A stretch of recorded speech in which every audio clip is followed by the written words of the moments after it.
Hello and welcome to the Dad and Sons podcast. A very special episode, may I add. Finally, we have enough game developers that will outweigh the balance of the show. I am now not just one. I have an army. But that will come later. First of all, we have the dads back, all together. The three of us, the powerhouses, have returned to bless your ears once again. We have the wonderful George Wiedemann. You got us for like an hour or so until the tides are turning. Yeah, you have to wait. I feel like we shouldn't even name the show featuring the guest. Oh no, George, you already spoiled it on Twitter. So that's irrelevant. You all know who's coming later. Please don't skip ahead. We have games to talk about. And then we can have Greg soothe your ears later with his wonderful voice and conversations about inevitably Hades. But also on his return, the master, the sexy man, the man with the voice, he's back with the plan. It's a new game developer himself. It's Mr. Matt Visual. Hello. Game developer, right? I did all this work. There's footage of it on the Discord. I tried to add a huge gun to the fucking game. A huge gun. Just to see what would happen. At that moment when I press play on Game Maker Studio 2 is when my SSD, my C drive, my NVMe that I've had for a few years now, the Samsung 960 EVO decided to die. I just at love that moment. Why at that moment? I have no idea. The gun that you tried to make was too epic. It was too big. I feel like Matt just became too powerful. You were moving at such a fast pace, and you were so getting so good. You were becoming a game developer, and then Game Maker was like, "Shit, we're gonna have to put a stop to that." I was just designing levels and doing some coding. I absolutely adore what this story has the quality of an 11-year-old who didn't get his homework turned in. And then I tried to make a game, and as soon as I made a big gun, my computer broke. I added a gun. See, this is be a lesson. Be a lesson. Don't add guns, kids. Don't add big guns. Gun control. Guns. Express control. gun control. Gun control. So, have you been back on it since you got a new laptop, right? Or have you are you afraid to add guns? So I was able to hop back on, right? And I was like, oh, wow, that was weird. Remember when I hopped back on Discord? And then I dragged the file into one of my other drives because Game Maker saves it on a C drive. I couldn't figure out, after I replaced the drive, I couldn't figure out what was going on with my PC. Turns out I might have had a power surge that might have wrecked my motherboard. But I also, on top of that, after I replaced the motherboard, I was having a Windows problem with the Windows build being too old that I was installing. And I was just like, oh no. Yeah, so Windows with new hardware, with an older build, if you keep crashing when you load up Windows, that might be the issue. For anyone who gets that issue later on. And it took me days of buying shit and go, oh my God. And while working, this, like, all your free time is just gone. But I got back, and after I got back, I got a big project, and I haven't been able to sit down and actually get back to where I was. I have to do all that coding again. I have to make him run and not fall through the level and all that again. And then build that whole nice level that I did. You did do a nice level. I feel like you should at least release the footage on the community Discord so people can see that it's real. It was real. Yeah. We were going through it. It's very amateur. It's very amateur. But, it was cool. It was cool that I made that. You did this. You did it. Yeah, it was fun. super cool to see.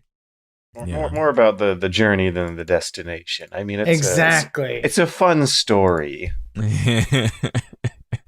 God dang it. I'll come back to it after everything's done. We had fun on the Discord not that long ago watching me stumble making a game in a day. And it was all about the journey. And it was a lot of fun. Making games is fun. You just sit there and just cold. It's cold the whole game. Yeah, so it's more about, like, I think for me personally, understanding what your limitations are in terms of how you can program means that you can sort of understand what you can do in a certain amount of time. So obviously the Ludum Dare, which is one of the biggest game jams in the world globally, just went by. And I don't do game jams that often. Obviously, it's kind of like a busman's holiday.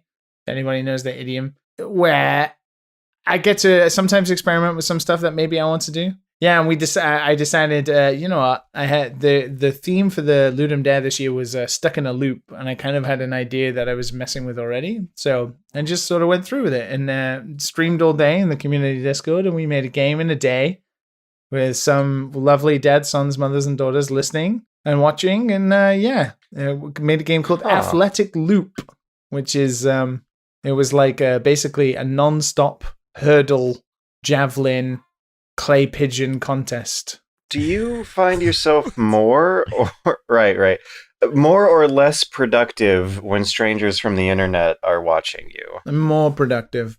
Yeah. I can't alt tab into Twitter and start browsing Twitter, or I'm afraid to bring up my own Google Chrome for fear of embarrassing bookmarks or previous history appearing as I type. If I type P into the search bar, and there's a lot. That could be a lot. Yeah, man. Oh yeah. There's a lot of fun words that begin with P. Peanut butter sandwiches, red r/peanut butter sandwiches. Those embarrassing places, of course. But I find myself way more productive because you're just at the task that people came to watch, and I had fun, yeah, and then we played some Formula 1 like we always do. So that was a good day. That was about 2 weeks ago, I think. I guess the question is, what are you more embarrassed by? The unfinished work you're showing to the audience or potential autocomplete revelations?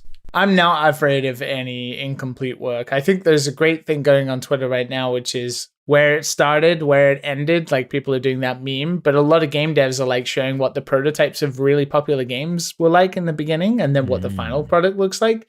The Sea of Thieves one is hilarious. It's just literally colorful capsules with hilarious faces and like dorky pirate hats. And it looks so like the best student prototype ever. And that's what turned into Sea of Thieves. And that's kind of what like unfinished games are like. It's good fun. It's good fun. Isn't Sea of Thieves still unfinished? Oh, snap. Oh, I don't know. I haven't played it in a long time. It's got a large player base. I've always tempted because it's on Xbox Game Pass. Yeah, I'm always like, I could play it, but then I need people to play it.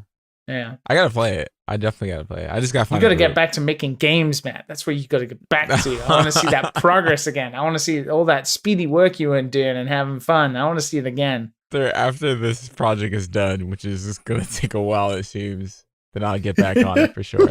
You gotta put your hard drive back together next time. I'm gonna pay the bills first. I gotta pay the bills first.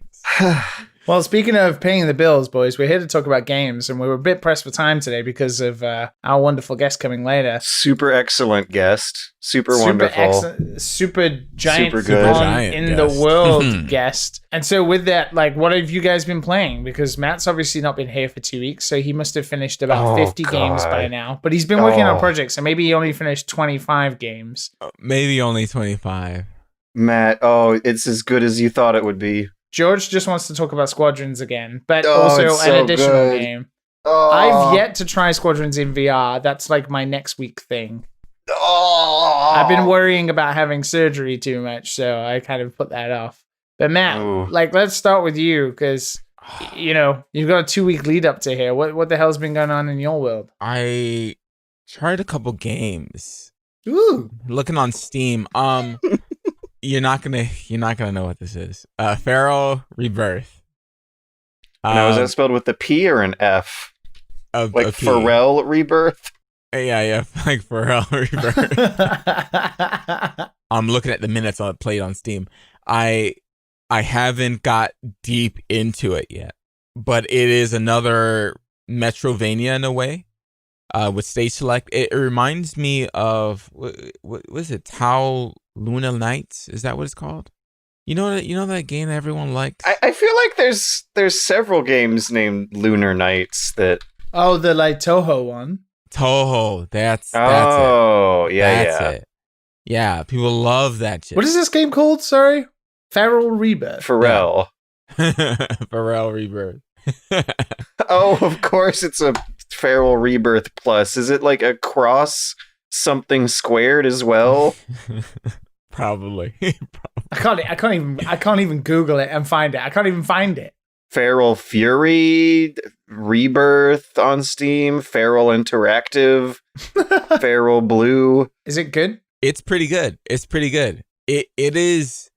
The only problem with that game is that a little frustration can creep in, because if you do not save at a save point and you die, like imagine you have a save point right before a boss, you beat the boss, you go to the next level. The very beginning of that level, you have to jump off a moving vehicle onto a train, and you just happen to press forward just for a split second, and you roll off the vehicle and die. You have to start all the way back at that save point and beat the boss again, and then do that part again. No. That is some old school shit right there. That is some old school shit. I am tempted to buy the Nintendo Power and look up the code for yeah, that is a rough one. But I did play a lot of Monster Boy. Monster Boy, that's cute. That one you have to have heard of that one. That sounds cute. Yeah, and the Cursed Kingdom, right? Monster Boy and the Cursed Kingdom. Yes. Yeah, that's cute. I haven't played it, but the animation looks brilliant. It reminds me of the other one. What is the other one that came out on Switch? Wonder Boy. Oh yeah. Wonder Boy and Monster Boy. Yeah. Yeah, Wonder Boy the Dragon's Trap, right? Are they the same series? I don't know. I forget. I don't think so. I don't actually like the art style, believe it or not. It seems like it could go both ways. Like, it looks good, but kind of generic. Yeah. It's the reason why I never played it. They are technically the same series.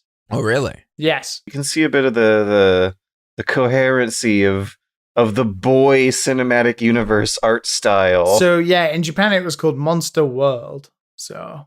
And then we just get Monster Boy, okay. And then Dragon's Trap was a remake, whereas this is a completely new game. I really like the animation. It does look a little mobile game-ish. Yeah. That's what it is. Yeah. It looks a little mobile bubbly. Game. A little bubbly. And it plays good. It actually plays good, and the music is really good. Yeah. I mean, really good. It's almost, I'm guessing it takes from a lot of like popular games like Mario and all that. I'm assuming it's because it's a remake, right? It's a remake from something in the past. So this is a new game in the series, but yeah, Wonder Boy, The Dragon's Trap, the previous one on Switch, that was a remake, whereas this one is brand new. So it's like kind of a sequel, just following in the same thing. Yeah. The music is done by Yuzo Koshiro, so I'm not surprised that the music sounds good. Yeah, it's good. Sounds good. Yeah. I mean, if without that music, I think the game would be less good. To be honest, like, not to say it's a bad game, because mechanically that game is great. I mean, level design, great. It's just something is missing for me. Something that's missing that just grabs. You know what? When you play a Metrovania, you just like, fuck, I need to finish this. Because Bloodstained, I couldn't stop playing that game. Regardless how mediocre that fucking game is, I kind of want to go back and play it. I don't know why. It's just something about it that just felt good. Comfort blanket. But Monster Boy doesn't have that. And I can't put my finger on it. Did you get all the way to the end here, or No. I haven't got a chance yet. Because I was just about to say, like, my God, at that point, it feels like you've played all of them. Is there a Metroidvania left on the list? No, there isn't. I had to dig deep for this. I had to dig deep. You're down to Monster Boy at this point, and the genre's called Metroidvania, and there's like 12 of Metroids and Castlevanias, but only so many boys, and you're there. Like you might be scraping the bottom of this barrel here. I'm really scraping the bottom of the barrel. You got Hollow Knight, and then you got everything else. You got Dex. Dex was a good one. I mean, I like playing the indie games. Like, you can really see like where the money goes to. Like when people don't have enough money to like create great art or something like that, but the game is actually pretty fucking good. Like that's Dex right there. It's so fascinating to play. Want to say that I did Google a list of the best Metroidvania games ever. And there's a lot on here that you've done. I don't know how much there is left anymore. Yeah, there's probably not. I probably played all of them. I never heard you talk about the Shantae games. I don't know. It's the same thing with Monster Boy. It's just like, it just has that look that's just like, That's that. I don't know. That look. It seems to like mainstream Metrovania. That's what it is. Mainstream Metrovania. For the normies. The normies. For the normies. Yeah. Eventually, we'll try it. I need to finish Monster Boy, which is on my main computer, which is at the office, which I need to just grab a little copy of or something. So now you're split between a laptop and a gaming computer, and this is what you've been playing on your main gaming computer. Yes. Well, I mean, I can roll down the laptop. The laptop is not that bad. I thought it was pretty good, but like, yeah. I'm pretty sure I played stuff before the reckoning of my C drive, but I can't remember. I did play over the weekend some Baldur's Gate 3. So this is what I want to talk about as well. I didn't know that you'd be coming up here talking about Baldur's Gate, so I'm happy that we're both on the same page. Yeah. Because that's all I've done all week as well, which is play Baldur's Gate 3. How are we digging it? How are we thinking? So I played I think as much as you did when you talked about it, like 10 hours. It's buggy. It's not the only bug that really actually bugged me was Will. Will, when you save, when Will is walking back from that fight with the goblins. I haven't done that. That's literally what I'm about to go do. That's where I'm at. Wait, so don't save during that whole thing. Wait, as in front of the gate, or where you after you party up with him and go? No, in front of the gate. You have this fight with him. I've done that. Yeah. Oh, you've done that. Okay, I was about to say. Yeah. When you have this fight and you save, he bugs out, and I went and I couldn't figure out what happened. I was like, why can't I talk to him? Why can't he just keeps repeating the same line? Oh, you have plenty of time to talk to me later. And I'm like, what? I'm like, I'm supposed to be able to recruit you.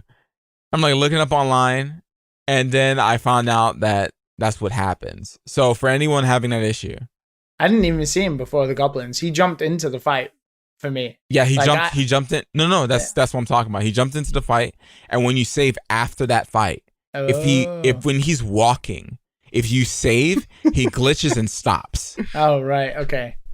Yeah. So I went back 2 hours to get him.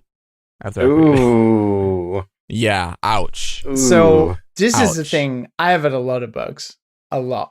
And like when I first start playing in the first 10 minutes, I need to get over them for me to enjoy it. Because I feel like early access gets a bad rep sometimes. People expect that this is what all games in early access are like. But actually, for the most part, most games come out pretty polished. This game is fucking the bare bones of what polish is. Like, honestly, I love Larian, and I actually, I think I love this game too.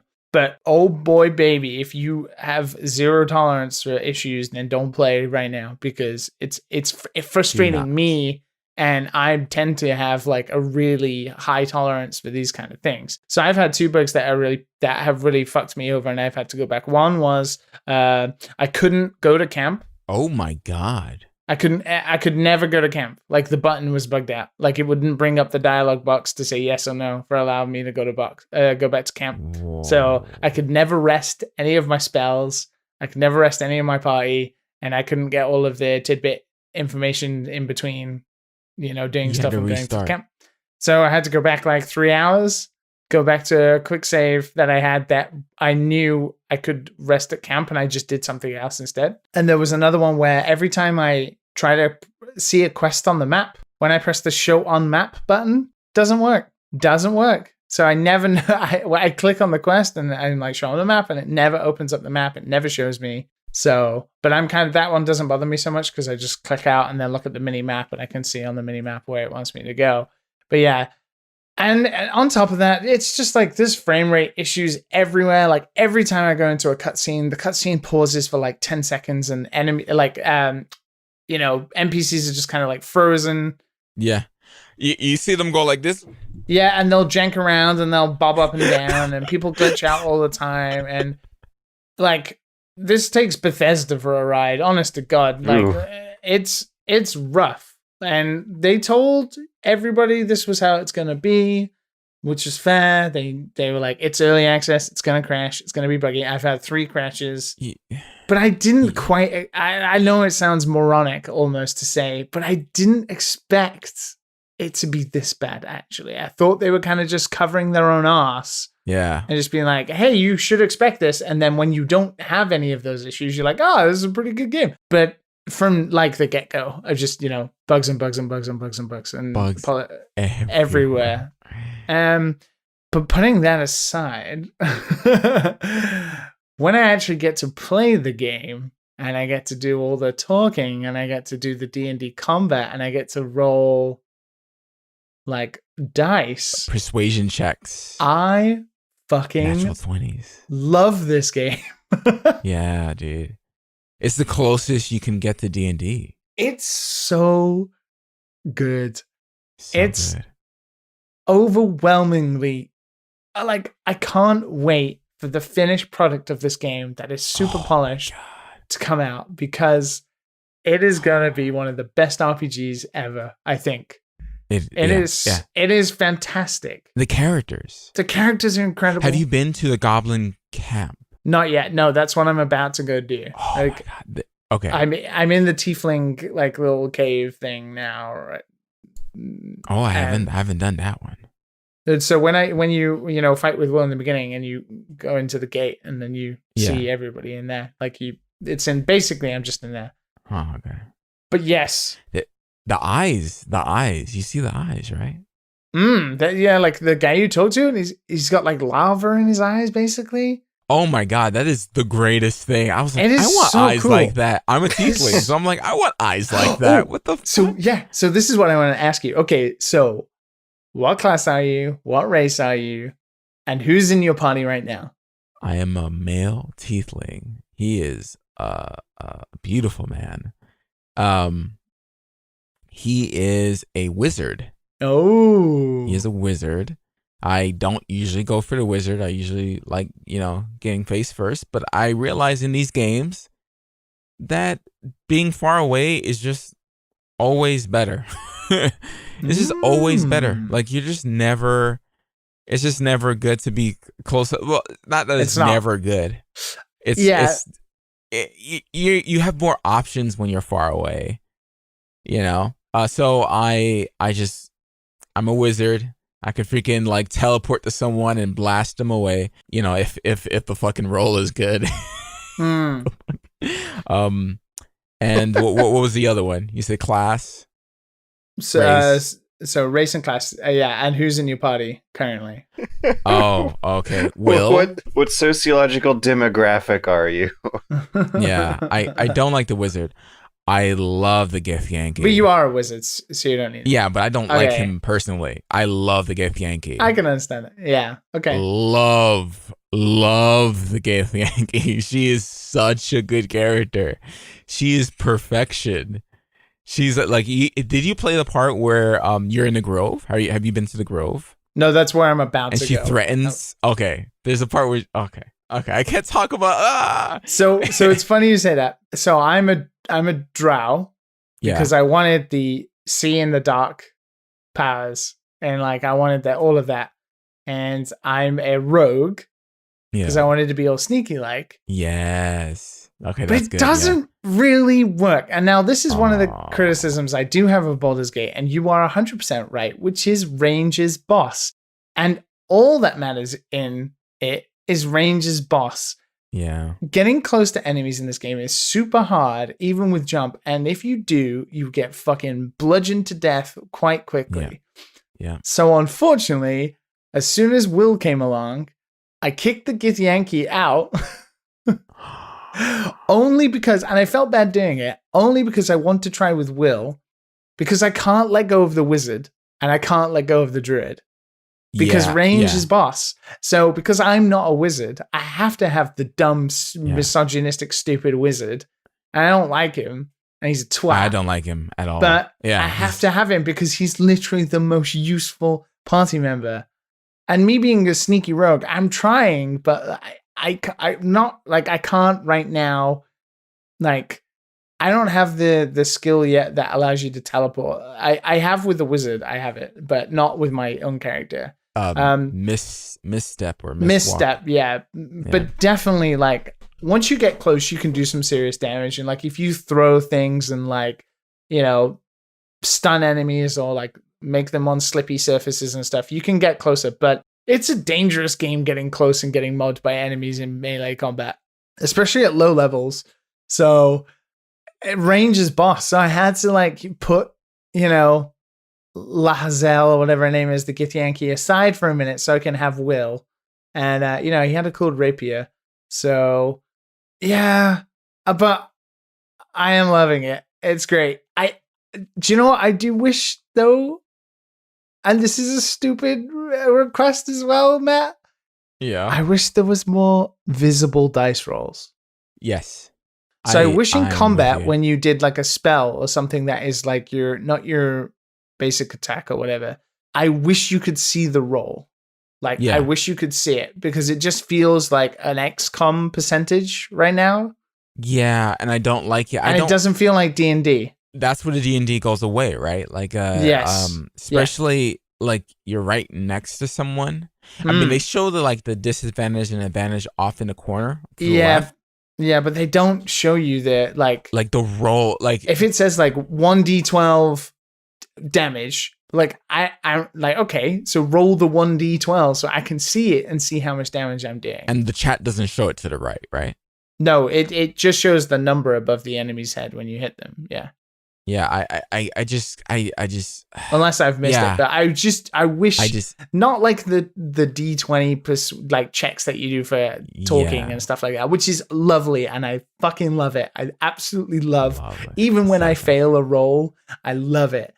I just wish there was maybe like tiny dice above your character's head that rolled every time you did it. It would feel more like D&D to me.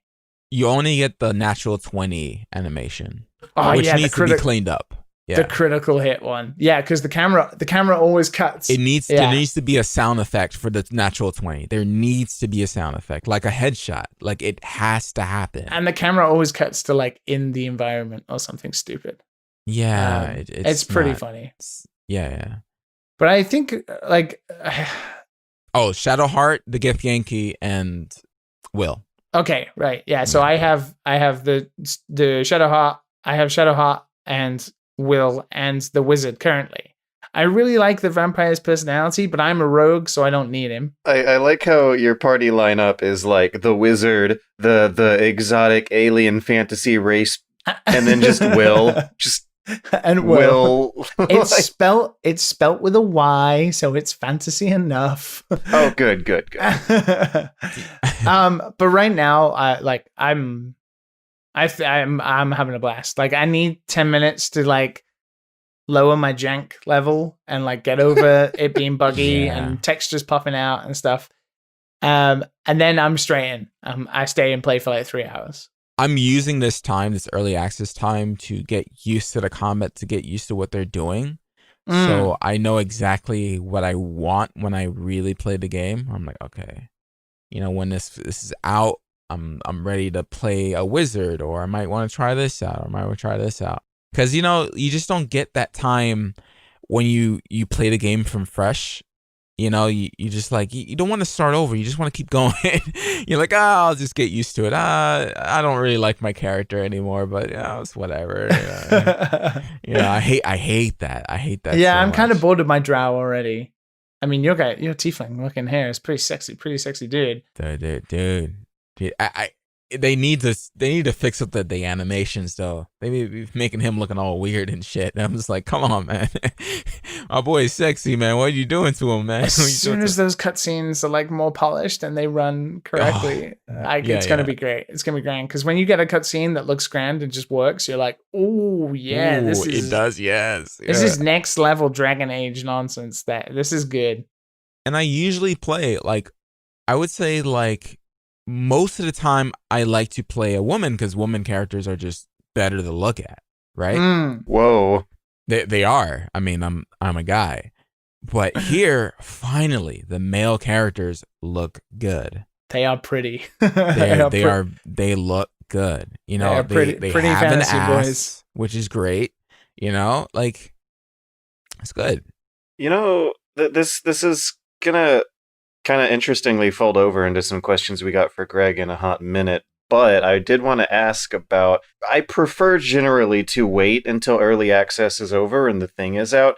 But between what you guys just said and some reviews I had read of Hades, there's like some writers making the case for playing a game during early access because of that element of replayability. Like, Hades is a game built all about replayability, and there's some reviewers who felt that something kind of intended in the experience might have gone missing when they added a deliberate end to the game. You guys are relatively enjoying Baldur's Gate 3 on the idea that you're going to be deleting these characters and starting over with a different one. Do you think that's like more enjoyable way to play this game? Like am I missing out on the guilt-free replayability of like using a trash character on an incomplete build of the game?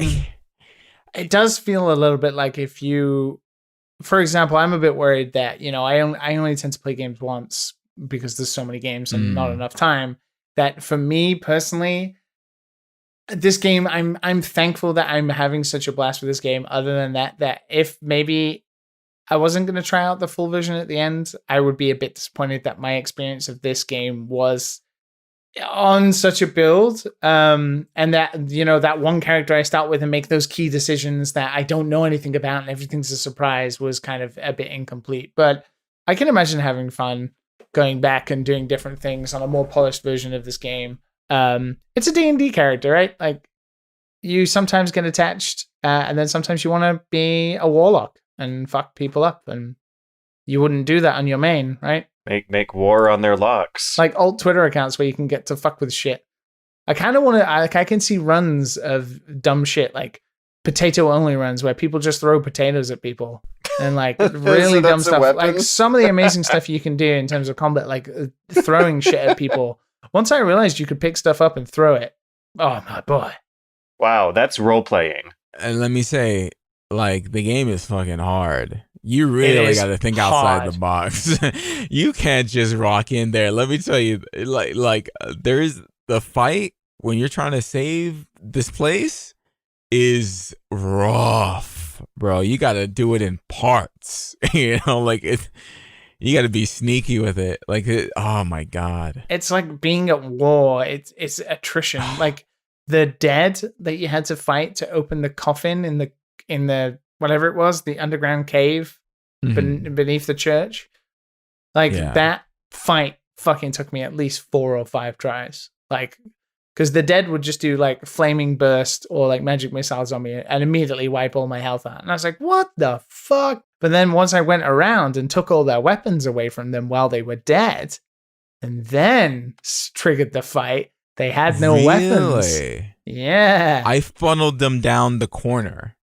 I had everyone wait, and every time they would walk, everyone will just focus on that one character. See, it's that kind of dumb shit that you can do in this game that makes it really unique and really enjoyable in that game. Yeah. Like, I mean, you're supposed to. I remember there's this room filled with explosives, and there's like 3 high-level dudes in there with really good gear. And you could go in there and try to talk. Yeah. I ain't doing that shit. So you can teleport to the top and walk over into the room and shoot fire into the room, and it explodes. The pop of that sound is so satisfying. So good. And it actually explodes outside the room and spreads fire everywhere, but whatever, who cares? I went down and got my loot. I had amazing fun finding the change my appearance spell and oh, really? Changing my appearance of my main character and then separating away from my party and then running around to talk to people I've already talked to and then being like, well, hello, good sir. I've never seen you around here before. And it's like, whoa. And I saved somebody as as myself, in my normal visual. And then I saved her from an assassin. And then I got this coin from her. And then I changed my appearance, talked to her again. And she had all the same voice lines about oh, thank you for saving me. You're with this party. And then at the end, she was like, I would reward you with this coin. And then she goes into her pocket and she's like, but I've been pickpocketed. Damn. She doesn't have the coin. This sounds like immersive sim stuff. This sounds like Deus Ex stuff. There's some dumb, and the thing is, you talk to every character as your main, but you don't have to. You can talk to every character as whatever the party leader is. So you can choose to be any of the other party members and then talk to characters. And you'll have whatever the skills are. One thing I learned really early is to look at what the skills are for each character and be like, if I need a historical check, I will change to that character as the party leader and then click on the thing I need to check. So then they will do the skill check.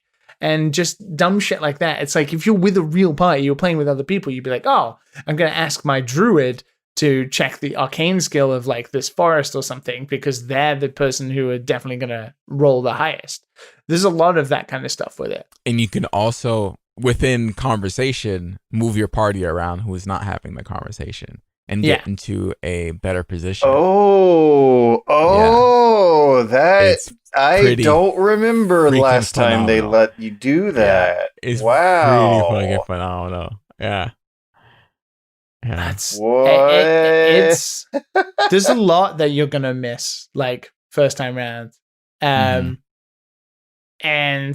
it will take a couple of tries, or that first experience where you just do something dumb and then you never do it again, but you'll have that one memory of the time you threw a potato at a goblin's head and it worked, and you're like, I rolled a D20 crit on a potato throw to some dude's head. He slipped and he went prone. Yeah, and he went prone, and then you set him on fire, and that was the end of that.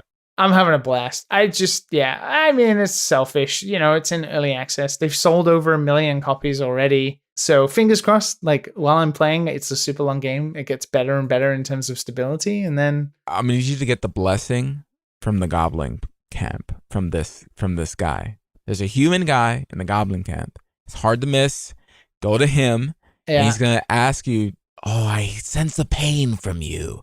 And you're going to say yes.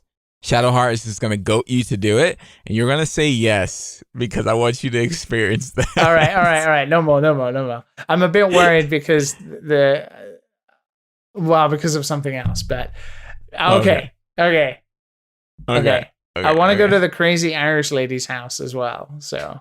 Oh, I haven't done that either. Sure, I need to explore around a bit. The game gives you so many options. It's how do you cure this? Well, here's 10 options for you to explore. And you're like, I know all of these are going to fuck me up but one. So let's go with it. I feel like I went to the end of the game and I should have leveled up with all the rest of the whole map, basically. Oh, damn. I'm only 10 hours in. I'm having a blast, though. That's good. We're going to be moving over to Greg any minute now, but before we do, I just want to reassure everyone once again, Star Wars Squadrons is still good. I'm still just like, I don't know if you guys saw my Twitter this weekend or whatnot, but I played a stream on Friday. Yeah, you're obsessed. Yeah, I didn't plan to have as like silly, ridiculous a gamer moment as I did a couple times on that stream. But if you guys want to watch me still have fun with video games, tune in on any respective moment where I'm playing Star Wars Squadrons on Twitch. I feel like I'm halfway to 2/3 of the way through the campaign. We've switched sides a couple times now. There's still nothing really that I can really pinpoint is a great big flaw of this, other than now my number 2 flaw on the list from not knowing what buttons were last time is that sometimes the mission objectives will be a little glitchy. Like it'll be this is something that might all be patched by the time you guys play the game, but there was one instance where I had to shoot a fragile door that was supposed to blow up, and it wouldn't. For some reason, it spawned in with unlimited health. Sometimes mission critical ships will like not spawn in. It's stuff that is usually fixed with a retry. I did find a current tentative solution to my problem of button blindness that I mentioned last week, and this was how the game will give you a button label for a flight stick input that just says something like button 11. And at a quick glance, you'll have no clue which one that is on a complicated joystick flight stick setup. So I got masking tape, the like painter's beige color, and dark blue glow-in-the-dark gel pen that like glows with a kind of neon blue, purple, one of those things. That is what I've been using to see these buttons in the dark through the gap of the headset, trying to get a fix on that. What I've actually found to be a better solution overall, though, is keeping one hand on your joystick and your other offhand on your keyboard instead. That gives a surprising amount of versatility to where you can move your hands, because you can slide the keyboard all around the place to make sure it matches up with your pilot's virtual hands. Gosh, when you get that hand placement matched up in the VR version of the game, it is a sublime moment of presence. When you see your hands matching up with the pilot's and how the cockpit is a mechanically moving part of the game that your head interacts with in a meaningful way, it really comes together like few games I've played before. It feels like craning your head around to track these targets is something they want you doing deliberately as part of the design too, considering how many missions are taking place in outer space with enemies coming at you from all angles. It's a grand fun time. I have yet to try it, but I'm really excited to when I get a moment to. I need to set everything back up, and that's been kind of what's holding me back. So, but considering how much you're freaking going on about it, I am very excited. Yeah. The one big complaint that I keep hearing is that it's supposed to feel sparse for what you get out of the amount of content there is here compared to the old games, but I'm feeling fine in regards to that. I guess I'm conditioned not to ask for a whole lot after 26 years of waiting for something like this, but it feels like the campaign is definitely shorter than mid-90s era TIE Fighter, but it still covers 2 different styles of crafts that were 2 separate, entirely different games back then. It is a story that's not done poorly, considering that they're making disembodied floating boxes that are just drifting through space into characters. It could have been a lot worse than the kind of enjoyable, cheesy Star Wars feeling narrative I'm enjoying here. I'm still impressed. It's got those exhaustive multiplayer options I haven't bumped into, but what I was surprised to find out is that it also has exhaustive options for obstacle courses or bot match training. You can pop open a menu and put together a difficulty ordered list of enemy craft to fly in and occupy however long it takes for you to feel comfortable before going in the campaign. It's a lot of what I was expecting is there. It seems fine. I'm excited to try. I gotta set up VR again. There's not a lot of space here, but it's a sit down game, so it should be all right. Yeah, it's definitely they just straight up cut you to black if you try to like peek outside of the cockpit and poke your head into outer space too. So they know you're just going to be sitting with a invisible bubble around you for your play area. There's so many good games to play at the moment. Yeah, so many good games like Genshin. Genshin Impact. Impact. What an amazing game that is. Genshin. Why'd you say sin? I don't know. Genshin. I usually call it Gacha Impact. Is it Gacha Impact? That's a fan name. That was a better joke than the one I had. That's what I usually call it. Yeah. I played a lot of that. That was a good fun few hours. I was part of your first stream that you did playing it, and I started playing it myself, and I got maybe an hour in, and I was like, "This is not for me." And there's a lot there's a lot that's going for it, but like, I don't like the controls. I don't like the combat. I don't like a lot going on with that. It's a peaceful checklist game. It's a peaceful checklist game. Oh, those are my I love peaceful checklist games. Yeah, peaceful checklist game. With force powers. Fly the ship from Star Wars Episode 2 and unlock the power of the Force in Star Wars Jedi Starfighter. Rated T for teen. We are back with Greg Kasavin of Supergiant Games. Hello. Hello, and welcome to our lovely little podcast corner of the internet. Hopefully, the questions we have for you won't be too much of a retread from Q&A that you guys have done before. But you just put out the what are we going to call it? The final version of Hades, the complete version out of early access? What's the terminology? Yeah, we just say version 1.0, although I guess if we're to get technical, I don't know that it was ever version 1.0 for even a moment, but yeah, it's we exited early access. Yeah, it's our official launch, us officially saying game is done. So after more than congratulations! Thank you very much. Yep, yeah, it's been a long road. Longish road. You guys are going through a glut of positive news, positive reviews all across the board, and I hope I hope our little contribution does something to the pile. Oh, thanks.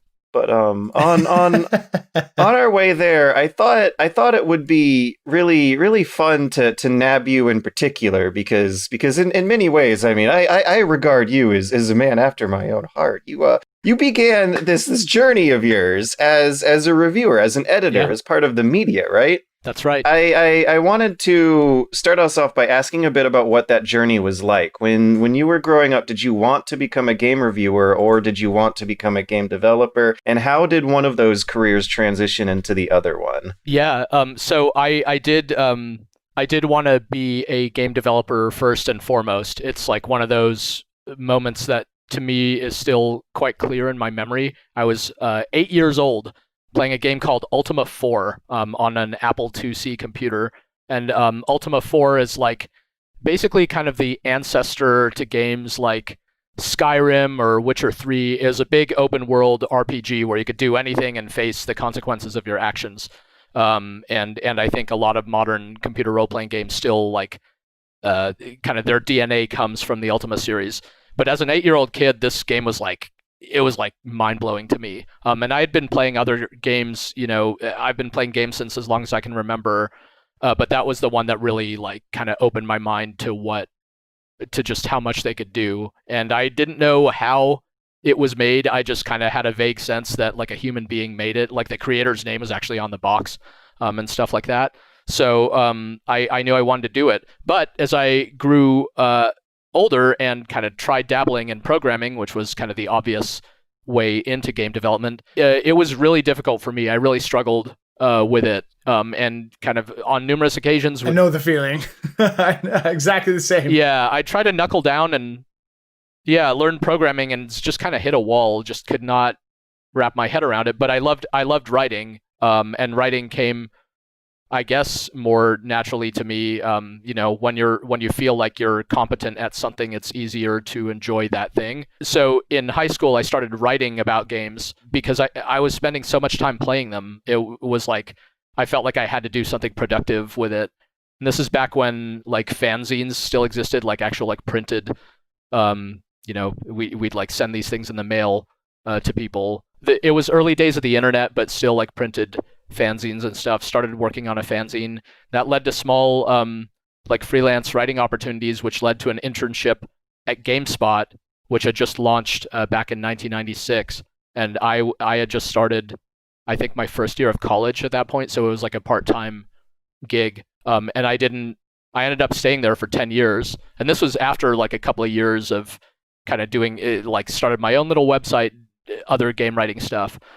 And that went by really fast, but I realized I was like no closer to getting into game development. So it was one of those things where I knew that if I never tried it, I would regret not having tried it, and probably I would fail and I could maybe come crawling back to being a game critic. But I finally got my shot in 2007 when I went to go work at Electronic Arts in Los Angeles on the Command and Conquer series, and that's where I met a couple of the guys I'm working with now still all this time later. But I completely glossed over the actual like game writing part. I wouldn't have done that for more than 10 years if I didn't love it also. But like I said, kind of I just felt like I really needed to take a stab at game development to see how that went. So one thing I don't think I've ever asked you, Greg, I mean, I've asked you a lot of questions over the years, but like, did you ever feel it was hard to go from a game reviewer into a game developer? Like the sort of like, nobody's going to take me seriously because I've done this job for a long time. Like, the sort of, not elitism, but, within game development, we read a lot about people writing reviews and like they're sort of, maybe sometimes they think they have an understanding of how the development of a game went when you internally are kind of like, psh, these people that know nothing, right? Did you feel like, oh, maybe this is going to be a bit tough? No, for sure. I know exactly the kind of attitude you're referring to, and I think it can kind of come from either direction. I think what really helped me was that by the time I left GameSpot, I was editor-in-chief, and that meant a lot of my job, like the part where I was still reviewing games, was the part where my superiors over there were trying to like get me to stop doing all that stuff. But that was like at the heart of what I loved about it, so I just didn't want to let that go. But my main responsibilities were like on the quote unquote the product side, right? Like on the website itself, and I was collaborating closely with our production team, an engineering team, an art team, sales and marketing team. So basically, like running a team at that point, a lead of a team, so you already had some understanding of people management and that kind of stuff. Not just that, but like even at a high level, like GameSpot, it's a piece of software, right? That it's runs a website, that runs on it. Yeah. So I think that experience actually like really helped. That was more direct preparation and experience for game development, because I started as a producer, which has a weird definition at Electronic Arts, but still it meant that I got to kind of get involved with a variety of different teams there working on the same game. And I think that experience helped me make the transition fairly smoothly. I was just so like excited to be part of game development that I would like to think I don't have like a chip on my shoulder about it. So when there was like random stuff that needed doing, they need to write README files or like, man, no one wants to write unit responses for the little units, which I have no idea why they wouldn't want to do that, because that's one of my favorite parts of working on real-time strategy games. But like any little thing that needed kind of pitching in, I was happy to contribute and just try to make myself useful without getting underfoot, basically. So that was the strategy. Like, be helpful, don't be annoying. Ask only say so yes many to questions. Everything and I mean, to the extent you can, but I mean, thankfully I had like folks who were there.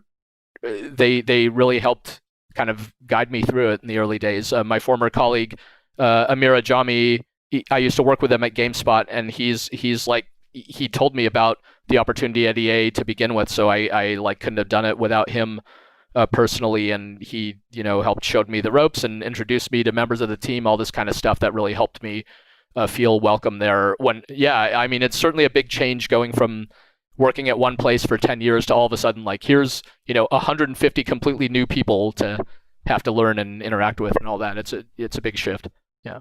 Over the years, have you felt like there was any kind of dissonance or conflict between your inclinations towards creative writing stuff versus the methodical, more mathematical coding and stuff that might have put you off of game development earlier in life? But I've heard that nowadays programming has gotten a lot easier, that it's just kind of easier to engage with game development software from a more creative, artistic skill set or interest set rather than the mathematical, logical ones. Yeah, I mean, there's certainly a lot more like well-formed disciplines now that contribute to games. Like back, when I was 8, games were made by like solo creators for the most part, and maybe very small teams, but you didn't have like an art department typically, or like an audio department, right? Like it was just typically one programmer who was also the designer and made all the graphics and that sort of thing.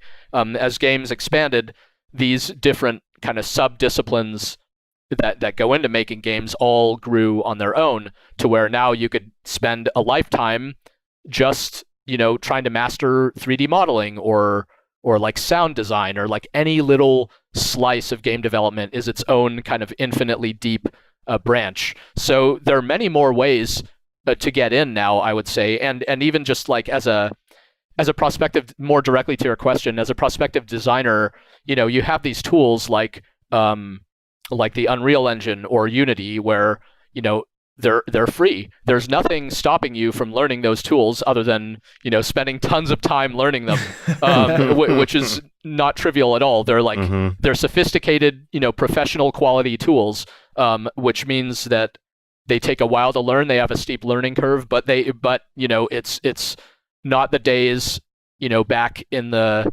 2000s where the Unreal Engine license cost like $1 million or whatever it was, and it was obviously out of the reach of individual creators altogether.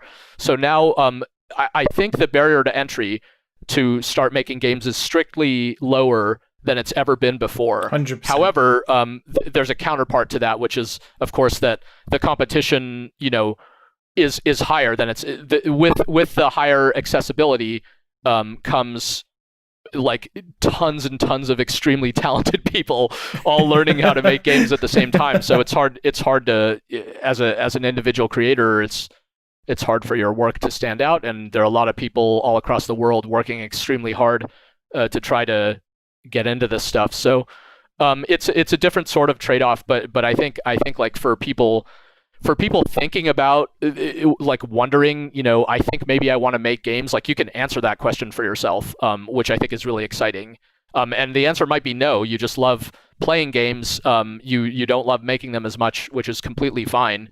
But you shouldn't, I would hope that people don't kind of go through life sort of harboring the kind of what if, because you can actually go and find out, take some weekends or just learn it, right? It's funny, we were talking about this earlier. Matt, you recently jumped into sort of your own little game dev adventure, right? Game maker action. You've been doing the game maker stuff. And I think it is that case. And I think, obviously having worked in the game industry for a certain period of time now, even though being new myself, it is that case when people ask, like, how can I get into it? What can I do? It's like, well, I don't know. Like, you can start now. You can Google a YouTube tutorial that says game maker tutorial. How do I do this? And just follow that. And then even if it's not the most extensive of tutorials, you will find out if you like it, if you like the tools and what parts, like, is it making pixel art that you like? Is it making animations that you like? Making the sounds that, you will figure these things out. And I think, as you mentioned, it's a lot more approachable. And if you want to take it more seriously, the only downside to that is that the competition is higher than it ever has been ever, which is stressful. Yeah, I love Game Maker too. Like, Game Maker is a great one because you can spend just an evening, like with the initial Game Maker tutorials, and you will make like a basic game in that very same evening. Yes, you will. Yeah, that teaches some of the fundamentals of like what a sprite is and what collision is and what input is and these kind of things. That like the thing about games that's really like everything is hard. Nothing comes free. Nothing is trivial. One of the big surprises for me at Electronic Arts was like one of the hardest things on the entire. So we were making this big sprawling real-time strategy game, Red Alert 3. That was the first full game I worked on because when I joined on Command & Conquer 3, it was toward the end of development already. On Red Alert 3, for all the stuff we did, co-op campaign, like sophisticated artificial intelligence, multiple factions, dozens of different units. One of the hardest things was like the menus, putting buttons on the screen. So you're not like it sounds unbelievable, right? Like how when you play games, like the idea that the menu is really hard to build amid everything else is like it's like unthinkable. But I think it's like not that uncommon of a story, and getting menus that like 100% work correctly and feel right, it's really hard. I can tell you from personal experience. So that's one of those things like as a game player you would just never expect that among everything is so damn difficult. But to me it just goes to show nothing comes free. Even small stuff can be pretty tricky. I don't know if this has been asked before, but I got a big crush on Logan Cunningham. Yeah. Because I remember playing Bastion on Xbox 360 way back, and just the voice carried me through that game, the writing and everything. And I remember looking up at the time that he was a roommate. Yeah, he was Darren Korb's roommate, and Darren Korb is our audio director and composer, and also now voice actor. Incredible voice actor. Yeah, they were both rooming together in New York in the Bastion days. Neither of them had worked on games before. They were both friends with Amir Rao, our studio director and one of the co-founders of Supergiant. And Amir's, starting with just two people. It's just him and Gavin. And then still kind of on a shoestring budget trying to make this game, but realizing, we need art and we need audio like at certain points in development. So when it came to audio, he'd been in bands with Darren, and he and Darren and Logan, played soccer together in middle school. He knew Logan had this theater background. Basically just calls him up, right? And just says, yo, Darren, could you do some music for us, maybe some sound effects? And with Logan, we had this idea about Bastion that we wanted it to have a narrative component for a variety of reasons, but we really wanted the narrative to unfold at the player's pace and not sort of interrupt play with the kind of traditional cutscenes or any of that kind of stuff. So you could just play as quickly as you want, and the narrative would kind of unfold around you. And we're like, how do we even do that? And the idea of using narration, that was an experiment that Amir ran early on, had Logan record some lines, and from there that happened to dovetail into the story ideas. And we're always going to have this mysterious caretaker of the Bastion. It's wait, the whole story could be told from this guy's point of view. Logan just nailed this voice, and the moment we put any of it in the game, it was whoa, suddenly the game still had no art in it or anything, but as soon as Logan's voice was in there, it started to feel like a place. It started to feel like something significant was going on. So it was a pretty dramatic effect. So from there, we're okay, I guess we should just keep putting more of this until the game is over. Because the moment we ran out of narration, it was a deflating feeling. It's the story ended. It's funny because all these years later, Hades' approach to narrative is much the same, really. People are whoa, these characters never seem to repeat themselves. It's that's because we don't want you to have that moment of disappointment where I guess that's all Achilles has to say. I guess I don't need to talk to him anymore. It's what? They're not alive anymore. Yeah, that's right. Yeah, it's that moment in games, even in really high fidelity AAA games, you run out of dialogue, you hit the A button one too many times on a character, they start to repeat their lines. It's oh, okay, that's all this guy has to say. He's an NPC or whatever. We don't want you to have that moment, ideally, and keep you kind of immersed in the world. Logan has been in every one of our games as a principal. He's been now, I think, about 14 different characters across 4 different games. So yeah, he's 6 different characters in Hades. So he has an incredible range. I didn't know his range was that deep.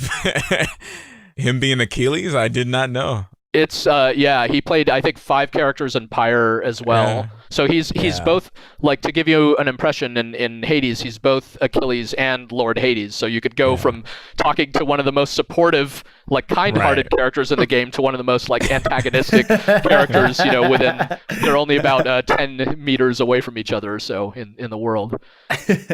I wanted to ask if the idea for the narrator in Bastion came from your days reviewing at GameSpot, or if there were any life or game design lessons that might have been sparked while you were writing reviews that ended up getting employed for actually making games a few years later. Yeah, it's I also, like, I'm an English major. I studied English at the university level.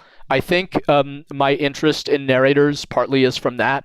Like studying works with unreliable narrators, like The Turn of the Screw by Henry James. These kind of old-timey novels, but they kind of pioneered some of what it means to have an unreliable narrator, and kind of played with the form and discovered what the form can do.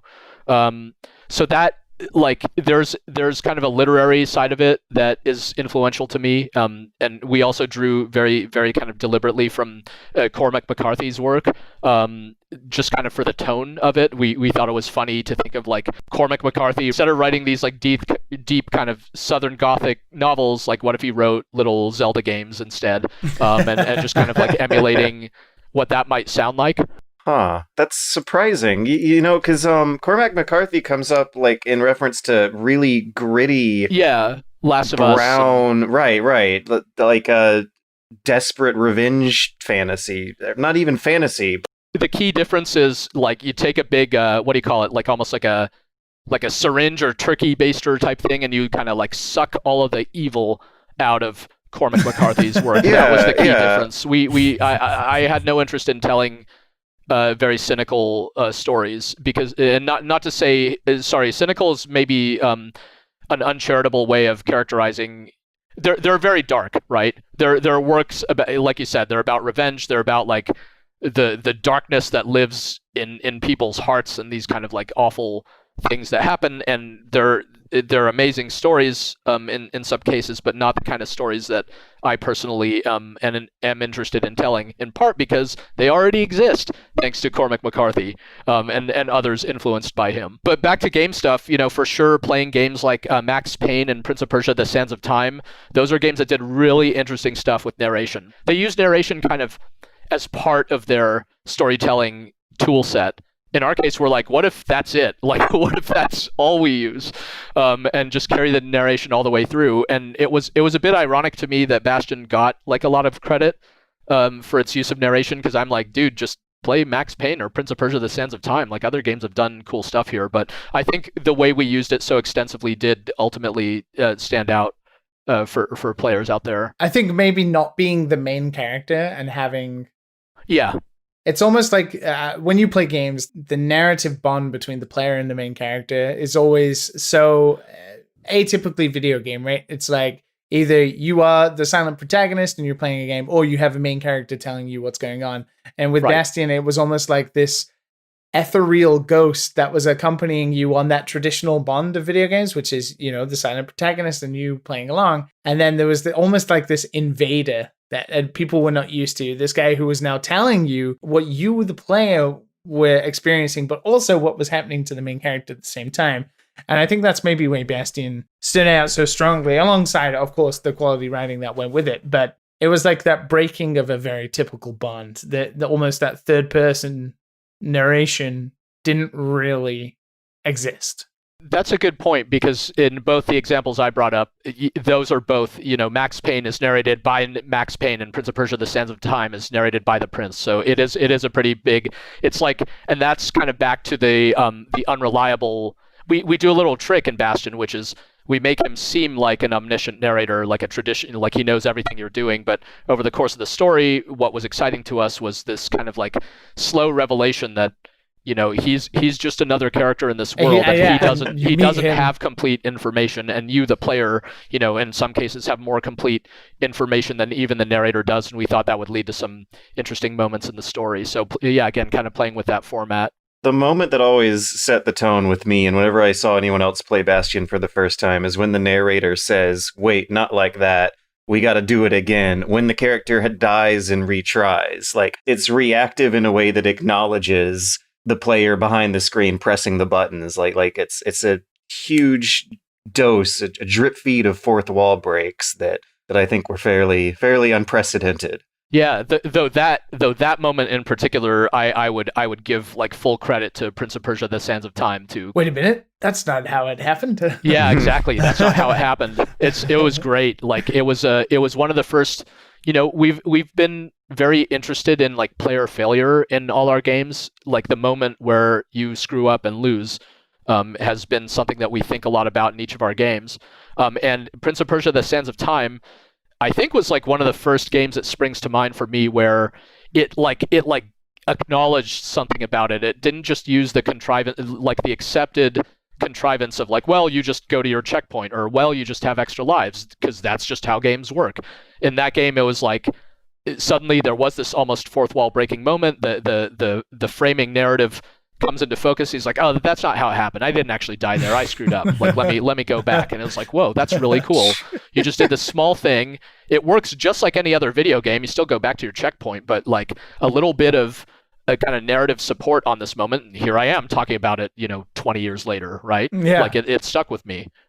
So we look for, we've always felt like, the role of narrative in our games is like to enhance the design in that way, to like provide context to things that maybe are otherwise like taken for granted. Like you could justify almost anything in the world of your game if you like develop a world where, when you have a world, it has its rules, and when it's your own world, you get to make up what those rules are. So we just kind of approach it that way, I think, in each of our games to varying degrees. So to change gears a bit, when in your personal life did your interest in Greek mythology develop, and when in your professional life did you decide to invest it into big money game project? Yeah, I scoff because of course it wasn't we didn't anticipate necessarily big money game project at the start, but my interest in Greek myth it's probably right around that same time I was playing Ultima 4, come to think of it. I still have this book, but I forget the name exactly. There was a little book I had as a kid that's like Hercules and other tales from Greek myth. It's like, it's basically a children's book that I got, it must have been probably first grade, maybe 7 years old. Oh, so like foundational. I was literally in first grade for sure, because I moved around, and I got this book because I moved later. I know it wasn't in second grade. So first grade, I still have this book. That was my first access to Greek myth. It's fairly like unflinching, even though it's a children's book. Because these stories are mostly very harsh, but it has, the tale of Atalanta and the trials of Hercules, and I think it must have Theseus and the Minotaur in there. Just a lot of these classic myths. What's it called? The Golden Fleece, like these kind of iconic stories. So I learned about it at that point. I read more Greek myth. Actually, Russian is my first language, although I don't speak it very well at this point. But I would read like translated Greek myth with my grandmother in Russian as a kid and stuff like that, and just always enjoyed it studied it at the school level and high school, and then again at the university level. So I became particularly interested in Homer, in the Odyssey and the Iliad. I became really, really interested in the Iliad and the character of Achilles. I had wanted to do stuff based on the Iliad back in the Electronic Arts days, actually, when we were thinking about future projects. It was going to be more of like a very loose adaptation, but still very much inspired by the story of Achilles and the Trojan War. The Iliad was introduced to me as like basically the ultimate war story.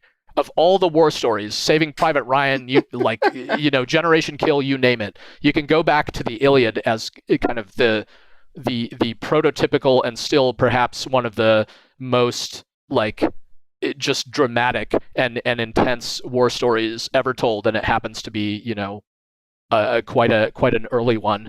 So I was interested in it from that perspective and the kind of human drama that goes on there, and then cut to many, many years later at Supergiant, and we're thinking about our next project. This is in 2017, a few weeks after we shipped Pyre, our third game. And we decided first and foremost that we wanted to make an early access game because we just wanted to test our idea sooner. We didn't want to take 3 years just to put something out there and see what everyone thought. We're like, what if we took 1 year to test our idea? And we then decided we would make it a roguelike dungeon crawler because that is a format of game that we first of all really enjoyed. And second of all, felt that we could kind of do the Bastion thing with it. Like basically for all the stuff that people have explored in the format, they hadn't really done too much exploration on what roguelikes could do narratively. So we thought that we could do something interesting with a narrative in that genre. And then when it came to choosing a theme, Greek myth came up as something I was personally interested in. And I'm like, how about Greek myth? And turned out my colleagues were very interested also. And Greek myth gave us like a bunch of advantages because, I compare it to like if you're familiar with Transistor, our second game, you get all these weird functions for the transistor, and they have these names like spark and get and load. That doesn't mean anything at all. Like you have to start messing around with these functions in order to understand what your abilities are, and then you'll be like, oh, that's kind of a grenade launcher or something. Why didn't you just say that? Whereas in Hades, we have these characters like Zeus and Poseidon. When Zeus shows up to give you powers, you're going to know instantly what to expect. You know that Zeus gives you lightning. You know that Poseidon gives you water. And it's really, really helpful for a video game to have those like little access points so that when you start playing it, you don't feel totally lost in the dark. So that was something we looked for. They are elemental in their representation of that. And that makes a easy to translate rule set to video games in a lot of ways. But one thing that I do want to bring up is that there definitely seem to be kind of a zeitgeist going on right now. Since Assassin's Creed Odyssey came out in 2018, we've gone through a year since where Total War Troy and now Hades, and in a few weeks, Gods and Monsters is coming out, all in this very short time of one another. And, I just have to wonder, like, there's a lot of historians and classicists and archeologists who say that there is an element of truth behind every mythology. And if some people nowadays are using this medium of artistry kind of is what I consider these characters and these gods to be, if they're using that to explore some other kind of deeper truth that this world of Greek mythology might be giving you an outlet for. I definitely agree with that. I think there's no other explanation for why Greek myth would still be remembered and kind of as sort of as much of a household name as it were as it is thousands and thousands of years later, if it didn't speak to many of us on a very deep level.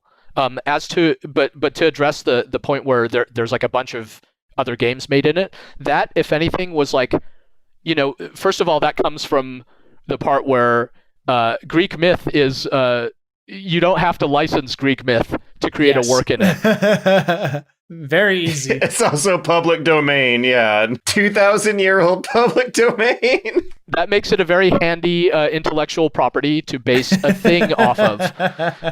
But similar, kind of tying back to some of the stuff we were saying about game development, the risk you take is there's a lot of stuff based on Greek myth, and some people, I think very justifiably, when they hear about a new, there's a new, what is it, like a Netflix animated series that was just announced also. Blood of Zeus or something like that. You see stuff like that, and maybe you kind of roll your eyes a bit. You're like, another freaking Greek myth thing, okay.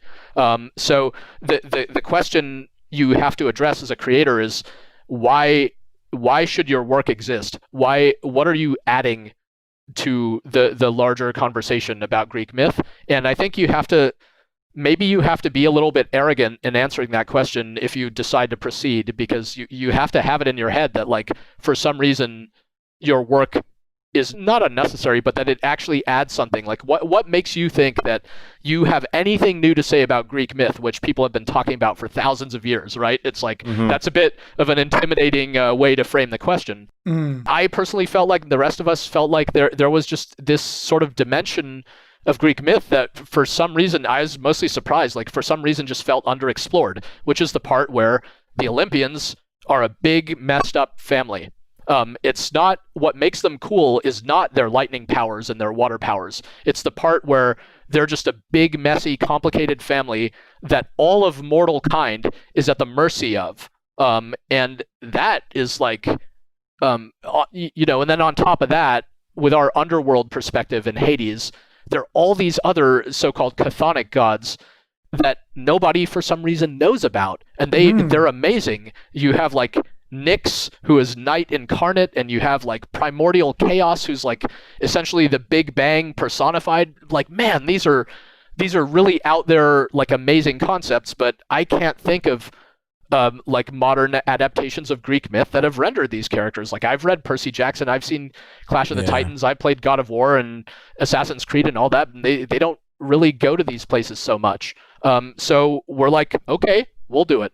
And that's kind of why we decided. And then it was specifically the idea of like having kind of a family drama comedy in the setting. The idea of Cerberus as the family dog really is what crystallized kind of the tone of our game to us. Cerberus is the notorious Hound of Hell, but to Hades, it's his dog, like straight up. And I have Hades right on my desk here. This is a statue actually from Greece. It's like he's just a dude with his dog, right? Like he's not scared of Cerberus.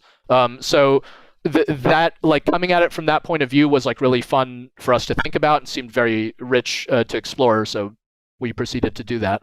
Yeah, it's the element of dysfunctional family relations that a lot of reviewers and writers have latched onto and noticed. And one thing that I appreciate is how Hades himself doesn't necessarily come off as like antagonistically evil. He's definitely a patronizing, abusive, discouraging patriarch who is in your way, but no one seems to revel in the death and misery of Hades. Like, it's a job for them. And I think that in a way really nicely captures how death and war is a fact of life, like car accidents are to us. They didn't necessarily envision a way out of that sort of world they were used to, and thus didn't characterize these forces as objectively evil. Right. Yeah, they're kind of like, if anything, it's a worldview that I actually kind of relate to personally. It's the idea that the universe may not care about you so much, that like bad things happen and you can't control them. And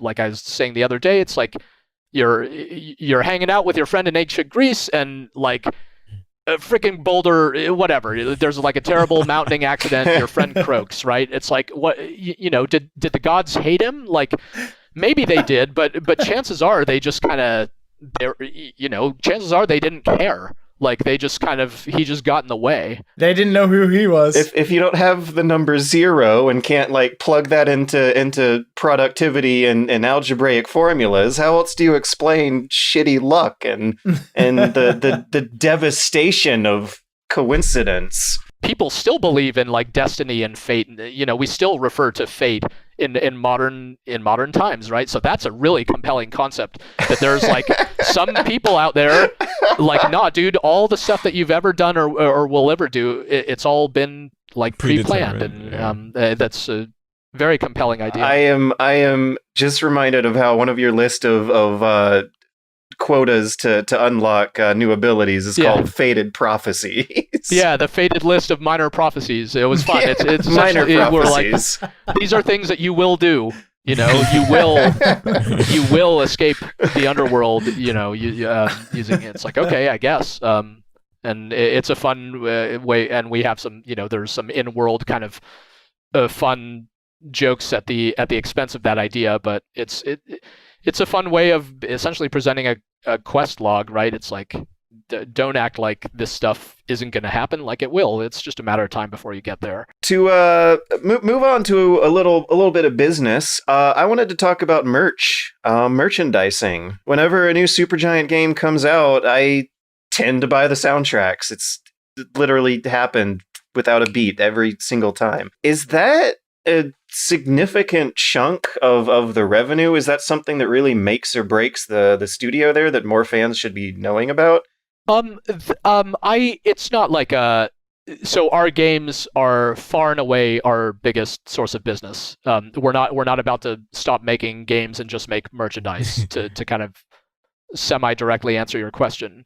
Our merchandise is there for a few reasons. One is that like for us, we enjoy making it because we spend the majority of our time making these like digital games that don't have any physical component at all, and it's nice to be able to have some sort of like physical artifact related to them, such as a vinyl record or a poster or something like that. So some of it is for our own sake, and some of it is most of it, of course, is for our players. They ask for things like this, and I think they feel the same way. You know, if you enjoy one of our games, kind of like what you just described, maybe you want to pick up the soundtrack and just kind of own it physically. So it's nice to be able to like accommodate that, I guess. And for us, it's also kind of got a palate cleanser kind of quality. It's just something else to work on that isn't the thing that we work on, you know, for 3 years or more at a time. It's almost I sort of see these kind of things when I have to do them as the sort of exciting, like, cherry on top. Like, you've done the long 3-year project, and these are the exciting little nuggets that you get to think about when you're sort of coming towards the end of a project. And yeah, you know, it's a side project. Exactly. So, and I mean, we have like, you know, as with anything else, it's like we're a small team. If only we could do everything to perfect quality at incredible speed, that would be awesome, and we'd have more merchandise, and it would all be amazing, and you know, whatever. We have to be choosy with that stuff. So that leads me into a question that I wanted to ask you for a while, which is, I don't know how to frame this, because I feel like Supergiant has evolved, especially with Hades. There's something I love so much about Hades in regards to the art of the characters. I know Jen Lee is obviously so talented at the studio and everything like that, but it reminds me of the Shin Megami Tensei style god, like the representation of how the artist did like Japanese Shinto gods, and how the sort of, like, you talk about primordial chaos, and I think chaos in their design with the androgynous voice and on top of like the design is so perfect. Supergiant obviously now have become this top tier quality representation in the games industry. Like there is an expectation now that you guys are the best of the best, especially within that sort of not quite AAA, but definitely not indie anymore studios, you know, where from the start of Bastion to where you are now. And you've become like the kings of narrative, you know, the royalty of like creating these incredible narrative driven games. But there's now all these layers on top where Darren's music is incredible, Logan's voice acting is incredible, and then obviously the artwork in Hades is beyond incredible. Do you look at yourselves like reflectively and are like, wow, we're really good at this? Or do you sort of, I know it's just such a cliche question, but like, especially like panicking about how do we go on from here? Is it more like you just trust each other that even on the next thing, it'll turn out pretty grand as well? I think we're really like craft focused. And okay, like going back to what I said earlier, like each of the disciplines that we focus on, I think each of us would tell you that we could spend more than a lifetime trying to improve in. So I don't think so the response to Hades has been amazing to us and beyond our expectations, to be clear. Like the way that people are talking about it, we feel very taken aback, because we know that game development is ultimately it is heavily about compromise. Because if you don't decide to stop working on something at some point, you will never be finished. Games are filled with thousands of things that you could spend almost infinite amounts of time on. So as a creator, you have to make that judgment call of, all right, I'm moving on. And you do that with mixed feelings sometimes. You sometimes know that you could have pushed it a little bit farther, or maybe it could have been better in this certain way, but you have to move on because you have 1,000 other things that you need to do, and you want to ship a video game at some point before you die. So like I think we're always thinking about, you know, those decisions never get easier. And I think I don't think any of us sit around and go, oh, this is this is so perfect. This work is incredible. Wow, it's still look how amazing we are. the thing I say is, like, I've been in game development, like I said, since 2007 now. Not one single aspect of any of this has gotten any easier for me at any point. I say that completely with a straight face, in all sincerity. It is still like everything feels just as hard as ever. I try to make myself feel better about that by telling myself, well, hopefully that's because we keep sort of raising the bar, maybe. Hopefully we're always kind of reaching for something that is either just out of reach or just at the very kind of tips of just at the very edge of our reach. So maybe that's why it's all very hard. This leads into one of my only other questions, because I know George has a bunch about early access and stuff like that, which I think is important about this. And it leads perfectly into one question I have. How do you approach then making a game that is like a roguelike game that you can keep adding content onto? And, considering the history of the studio and the games you've made, the games that are, they're single focused experiences that when they begin and they end, it's kind of it, right? You might have additional stuff that comes on top later, but it's all this story narrative focus that has a beginning and end, and then bang, you're kind of done and you move on to the next thing. How is it that then you've made a game that you've had to continually keep updating through early access to lead into the fact that this game, considering the success you're having now, could go on for another 1, 2, 3 years of new gods, new DLC, new biomes, the roguelike,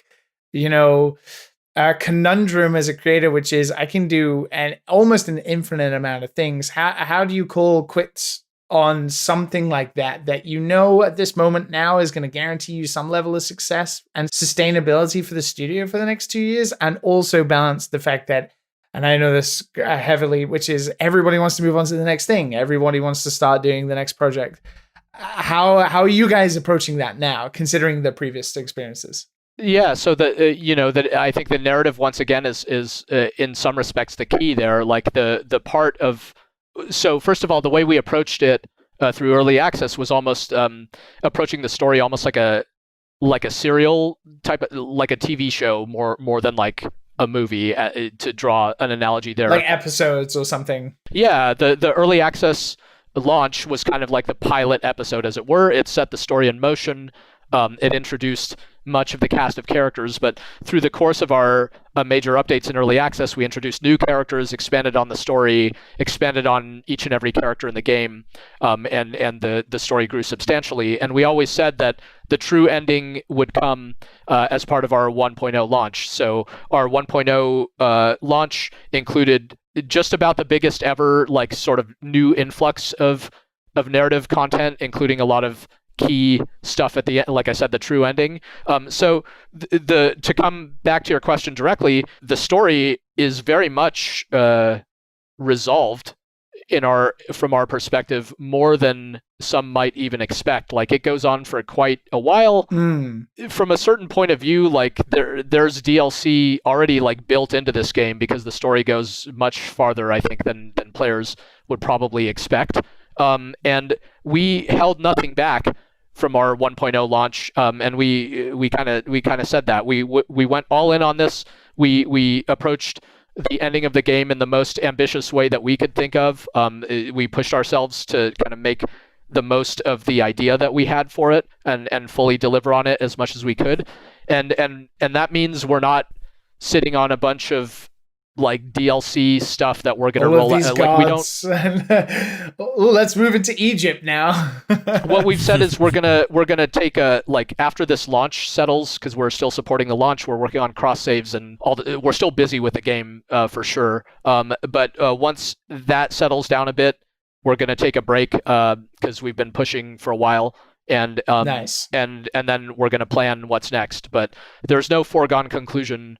The default assumption should be that the game is complete, because that was our goal. It's not like a setup to just sell you more DLC down the line or whatever. And if we decide to even consider stuff like that, we will have to consider it in such a way that sits alongside, that's compatible with what the story is and this big cast of characters and so on. So I certainly, of course, we see the requests that are out there, but we have faith that our players ultimately trust us to make the best decision, to make the correct decisions, I guess, at least on where we should go. Or, I don't know, correct and best, those are really subjective terms. Like, hopefully players enjoy our games in part because they trust us to work on the kind of projects that are exciting to us, that we think can turn out well. So, I mean, you're never going to please everybody, right? You're going to have people who are like, I'm so glad it ended there. That was perfect. I had a great time. Yeah. Now I can move on as well. And then you have others who just, those people who are playing right now who have hundreds of clears, who want that more content and that kind of thing. We had the challenge. We definitely had to communicate. It was really important to us to communicate clearly that, like, do not assume that we will just keep having free updates forever or whatever. Like, that is not our plan. Until we come up with a plan, we have no additional plans to share, and we want for people to be very happy with the game in its current state, rather than assuming, that our like if you wanted that experience of the game, constantly expanding and growing, then early access was the time to play it, because that's how we handled it. But the point of launching version 1.0 and calling the game complete was for it to actually be complete at that point. One thing that I think is super fascinating is what that does to the narrative experience to a player going through a game in early access versus when it's out fully on launch. I saw a number of different reviews that had a different understanding of the story. It seems like a lot of people who came into the game in early access internalized the idea that, to minor spoilers, that the game was designed to keep you going forever, and that the game having a definitive end gave them a kind of different feel.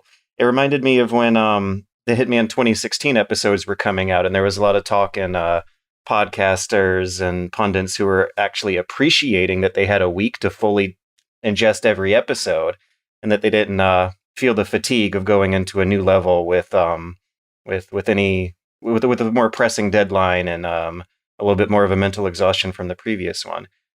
And I was wondering if this is something you were accounting for when you were writing Hades. Like, how early in the process did you know what the final ending was going to look like, and was it designed for a more open ending or a final ending from the ground up? Yeah, so the general idea for the ending came very early on. The story for Hades, I had it all outlined probably around February 2018 or so.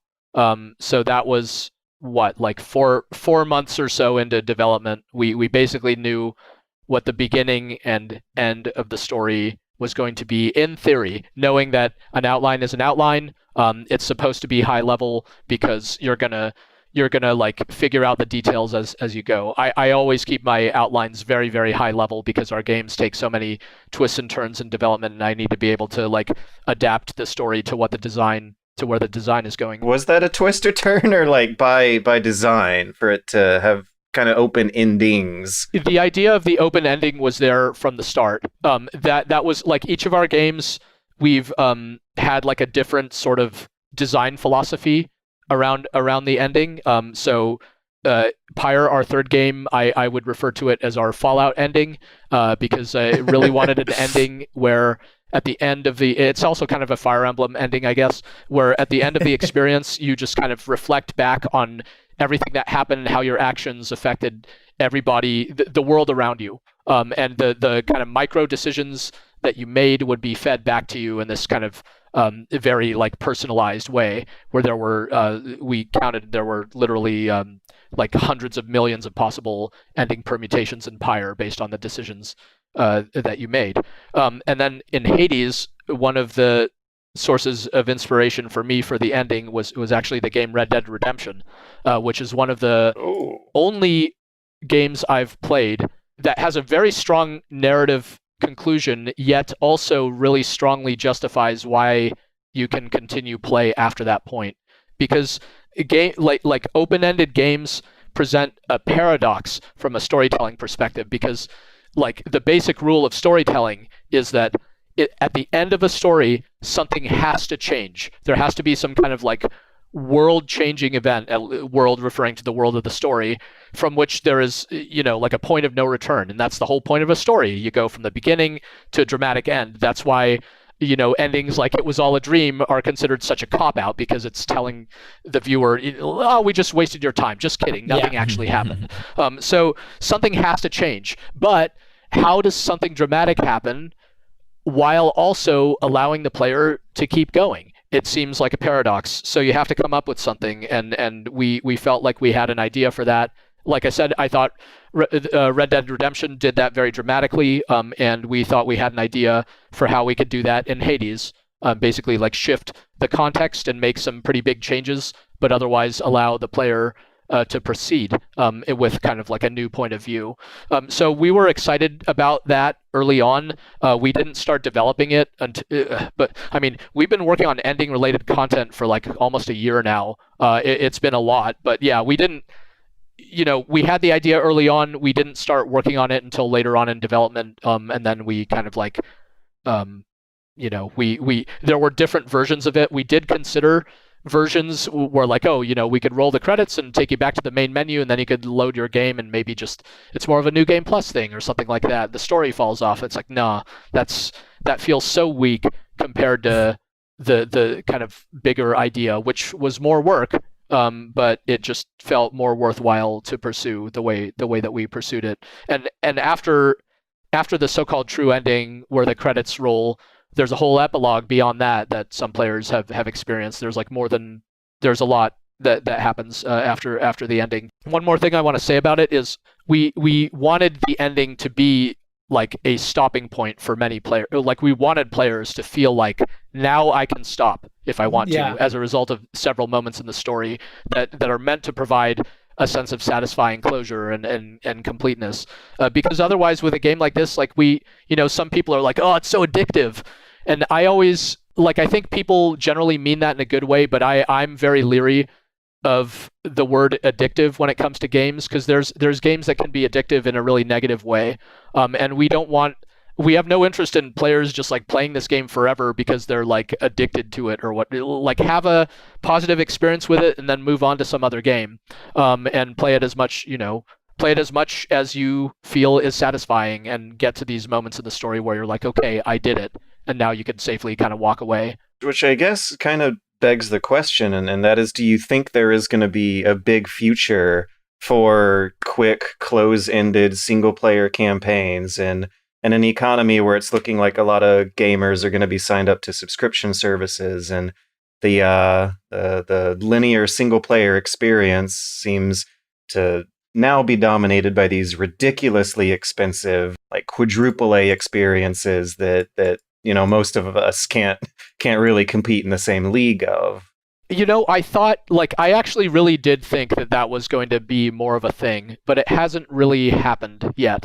There's way back when there was, actually I think this game was kind of longer, but there was the game Brothers Two Sons. It's a fantastic game. I don't think it's super long.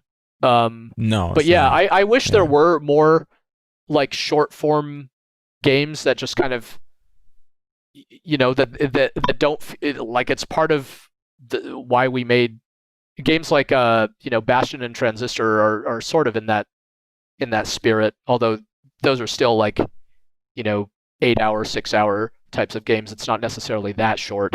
I appreciate, or when people played Journey, right? I think that was when people were like, oh, there's going to be all these super high quality, shorter experiences from this point forward. But it didn't really, really happen, I think, as a trend. I would certainly welcome it because, when you sit down to play, Witcher 3 or Breath of the Wild or something like that, there's a certain pressure in, maybe not for everyone, for me personally, in the back of my mind, it's like, okay, I'm about to commit to this thing that's going to keep me busy for a long, long time. Whereas if you can get through it in a sitting or two, it's like the pressure's off. And we did approach Hades that way. We wanted it to have a breezy feel. It's a roguelike. You're going to play for maybe 20, 30 minutes if you're lucky before you die. So don't worry too much.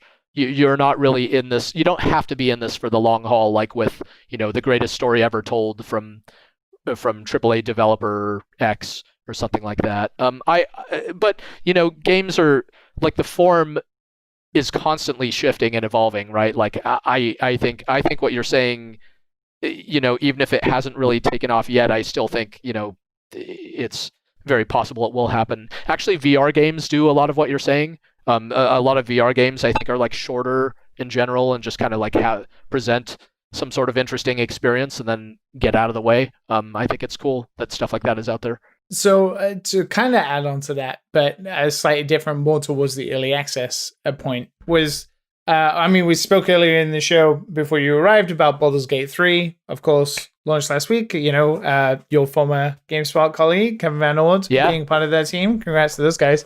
But yeah, absolutely. I feel like everybody approaches early access in a different way, especially if you take it seriously as a developer. We've seen a lot of games kind of mold what people's envision of early access is. And as we sort of discussed, I don't know if you've played Baldur's Gate 3 yourself yet. No, not yet. I know you're looking forward to it, but it's very much like it's in early access because it needs people playing it to work out the kinks, to work out the bugs. There's a lot of issues, that kind of thing. But, there's so much content there to be played, but it is an incomplete version of that game. I played Hades since, its launch, and it never felt like it was an incomplete game and was like that episodic sort of nature about, you could still probably play the first version of that game and have a great time with it and be like, that was worth my money because, it's polished, it had wonderful voice acting, it has great art, and it has a great gameplay loop. How early was it that you were like, we're going to do early access and this is how we're going to do it. This is how this game is going to work out.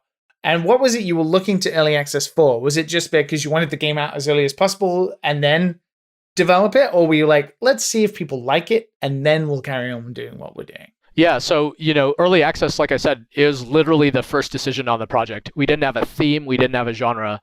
We wanted early access because it would let us test our idea sooner.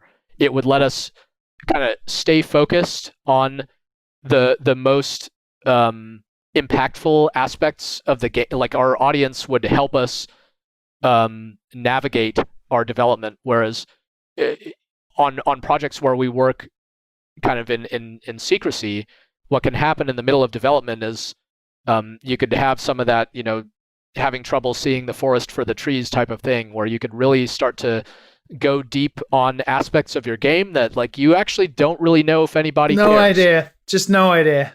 With early access, if your early access launch isn't a total failure and you actually get a community, then you're going to have a community of players that sort of keeps you honest, I guess, that like says what the game is lacking, what they like about it, what they don't like about it, and we wanted a more disciplined development where the game was like basically playable all the time through development and in like a shippable state, and we wanted more feedback across all dimensions of the project. And our theory was that through early access we could make a bigger and better game than what we could do on our own. And we I think now, like, our team grew actually fairly substantially. We were 12 people on Pyre, and we grew to about close to 20 on Hades. So we did have to grow in order to ship something in like a year. But I think that like the game's success relative to our past games, like it's not entirely attributable just to, it's like I said, for me, everything is still hard. It's not like I magically just got way better at my job between Pyre and Hades. I did not. So what's the delta? And the delta is we grew our team and we did early access. And that, like, if you just compare, like whether you compare by critical reception or by sales or whatever, this game just straight up did better for us at this point. We can safely say, and like early access did it. It just gave us that, like, if we made this game, I can't even imagine what this game would have been like without early access, because like I said, it was like actually just designed around it fundamentally. But if we were to have done it on our own, it would have just been smaller and buggier and less ambitious and just kind of worse overall. We looked at to another part of your question, there are these games like Dead Cells and Slay the Spire that were sources of inspiration for us on this game. We felt they handled their early access developments really well, like at least from where we sat as like players of their games. When I bought both those games around launch, they were awesome, like well worth my money. right from the beginning with the promise that they would only kind of grow and get better from there.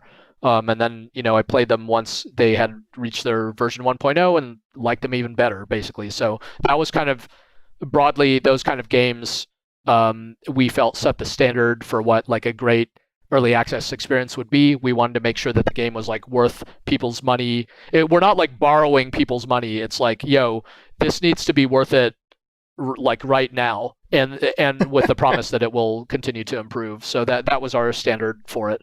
I just want to say I gotta head out. Phenomenal work, man. But have a good day, man. Thank you very much. Likewise, thank you. All right, see you guys. See you later, Matt. Speaking of how much time is valued and what sort of tricks we can all pull out to drive community engagement, I was wondering if we could make time to do a couple of listener questions. Yeah, let's do it. From Twitter, Flying Fox on 1984 asks something that I, of course, would love to throw in here. Did Kojima had a big influence on you, Greg? I love Kojima's games, so I guess probably yes. I mean, I think Kojima. I guess everybody knows the Metal Gear Solid, Death Stranding creator. Also had involvement with the game PT. He could be a polarizing figure, right, in games, but I think that the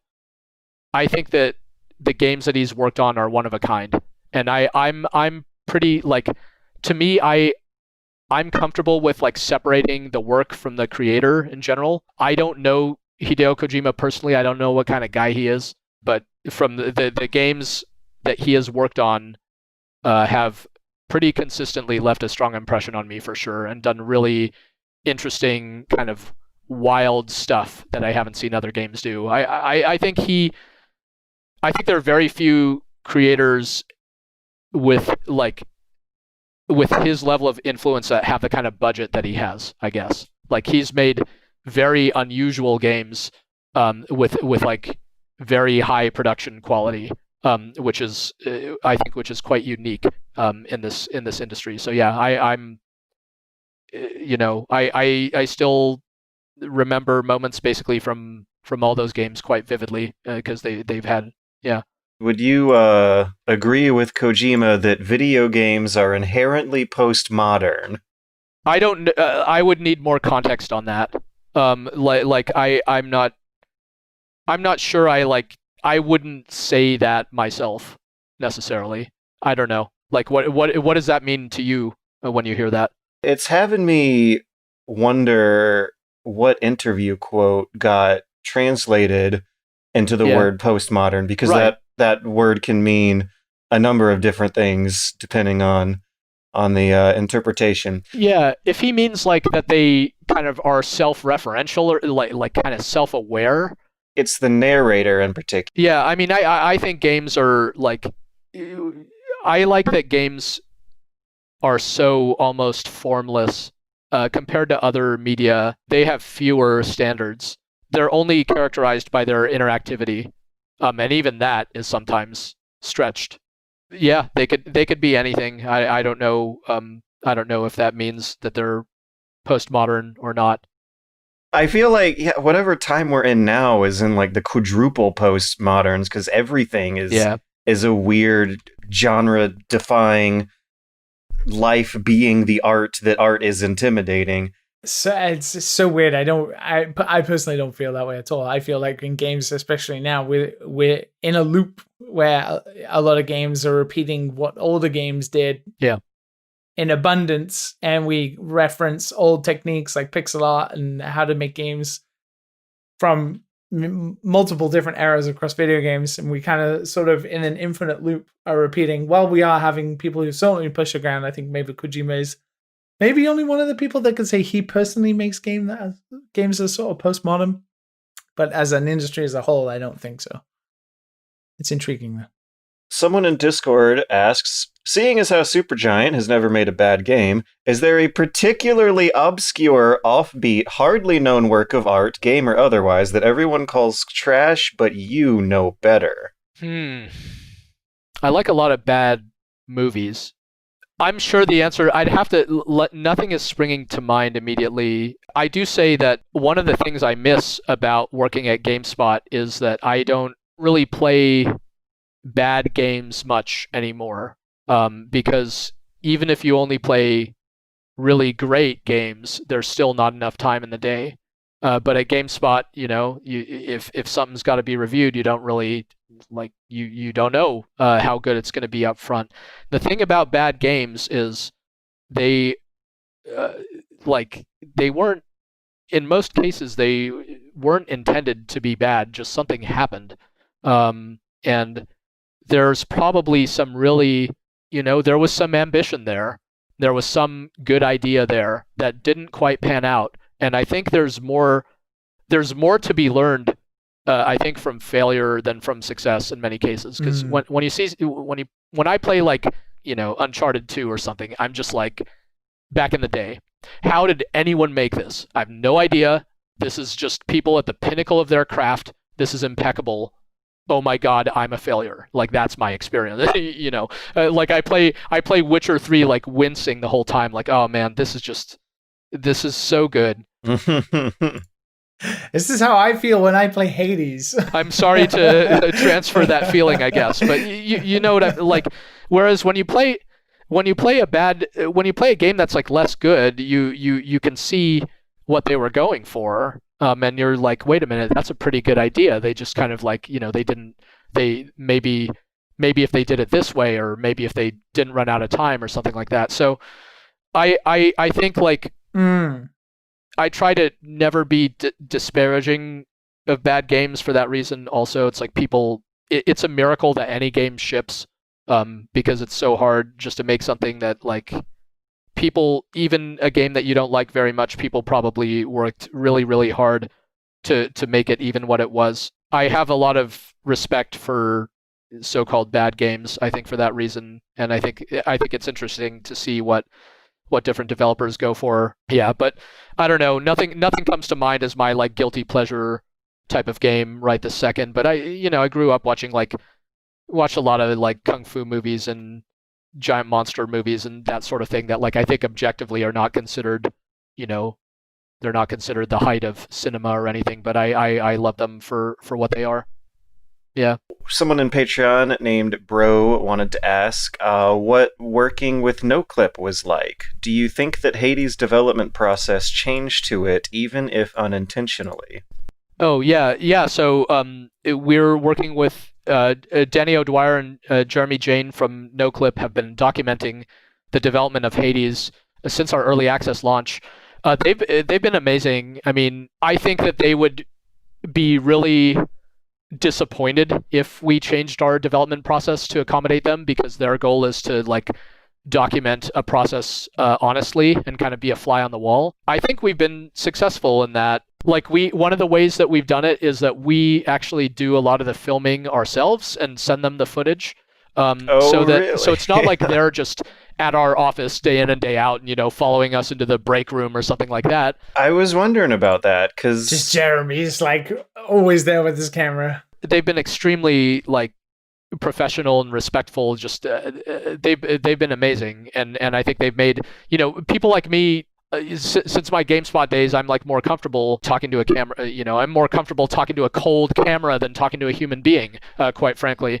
But there are other people I work with who, for whom it's a newer experience, and I think they made everyone feel comfortable, and nobody was forced to do extensive interviews if they didn't want to do them or something like that. So I think it's been accommodating, and I think has captured many aspects of the process. We didn't know that there was going to be a freaking global pandemic, right? But yeah, our most recent episode of NoClip talks about how we've navigated that. That was I actually was super duper curious to know what you thought of remote work. This wasn't necessarily a listener question, but something on that outline I ended up skipping earlier. But yeah, in the documentary, it shows you guys transitioning over to remote work fairly smoothly. Is that still the case? Why the hell does so much game development have to happen in San Francisco anyway? Could you see remote work changing that? Maybe getting some more opportunities for people who can't afford to live in one of the most expensive cities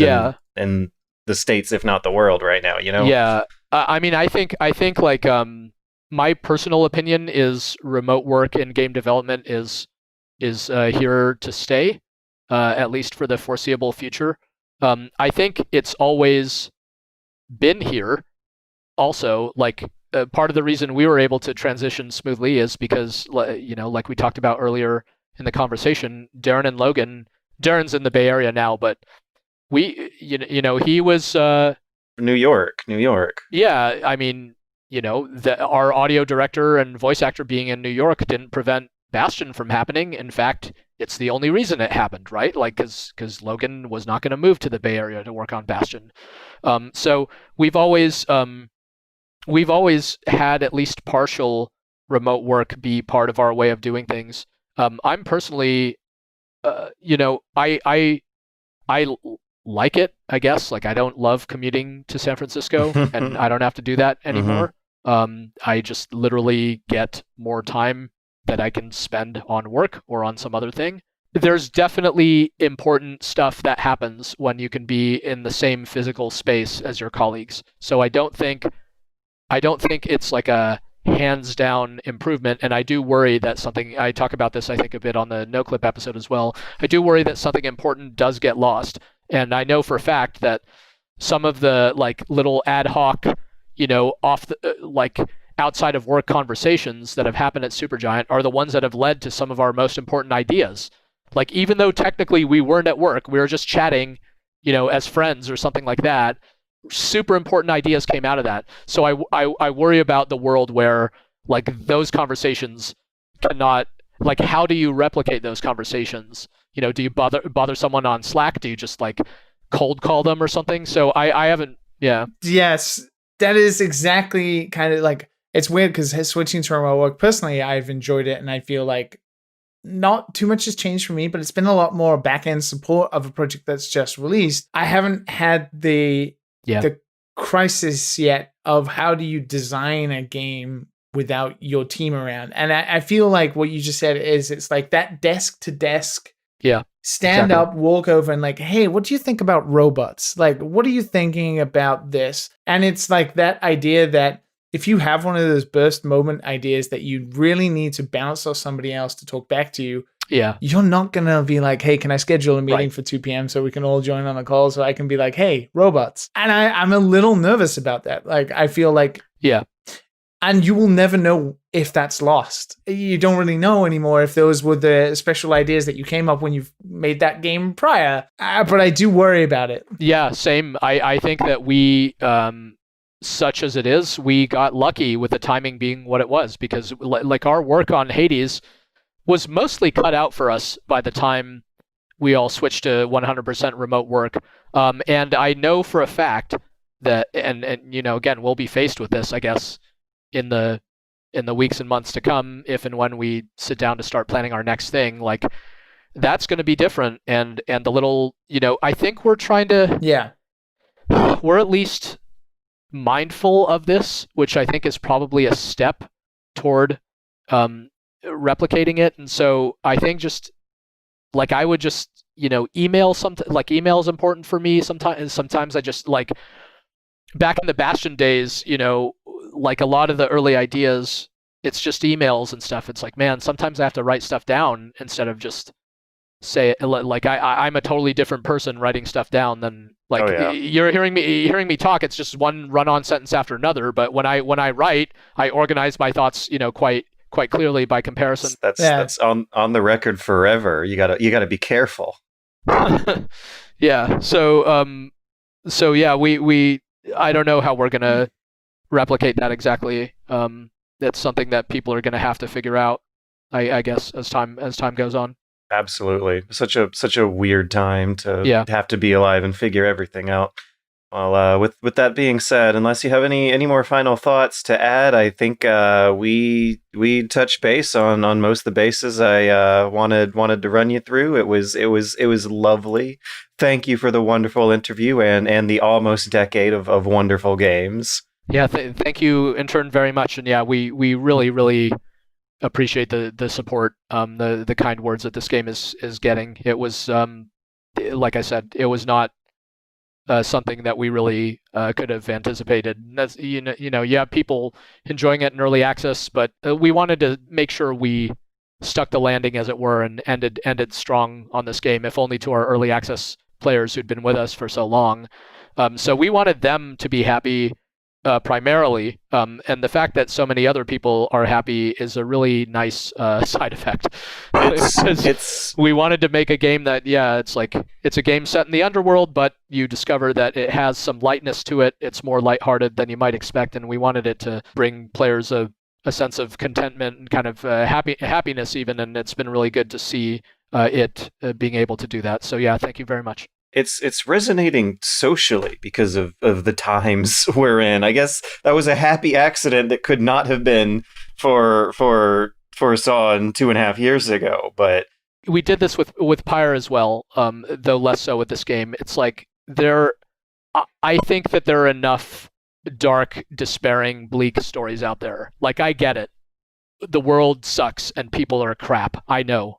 It's fine. I don't need another story to reinforce that to me. I can't work on such a story because it's too much for me personally. I have to work on stories about people being good to each other, not being bad to each other. And I think that people out there are lacking for stories like that.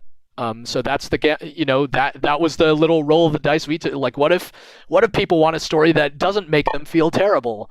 And it turns out that they could use one of those right about now. So I don't think there was any real prophecy there. I think it's been happening for a long time. With I think Walking Dead and Game of Thrones had like an outsized impact on modern media to like sort of create this desire for stories that are just kind of compete to make you feel bad.